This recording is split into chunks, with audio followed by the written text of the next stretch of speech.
Saya akan ada banyaklah episod dia. Okay. Episod kena lempang dengan abang. Oh, faham. So episod yang kita hempas barang sebab abang tak terima pendapat kita.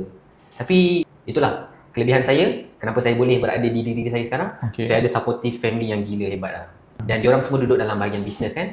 So diorang tinggalkan bisnes diorang untuk duduk dengan saya je. Oh, okay lah. Diorang willing untuk lose something dalam hidup.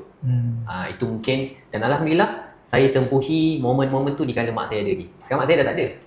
So alhamdulillah, sebab kalau mak kita dah tak ada, ayah kita dah tak ada, mungkin setiap orang yang dah kahwin, kan kita bonding akan semakin kurang lah. Sebab dah ada tak ada intermediate person kan, yang nak menjadi kita rapat, selalu kumpul kan.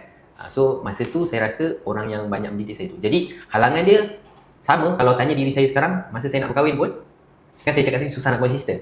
So saya akan cari perempuan yang strict.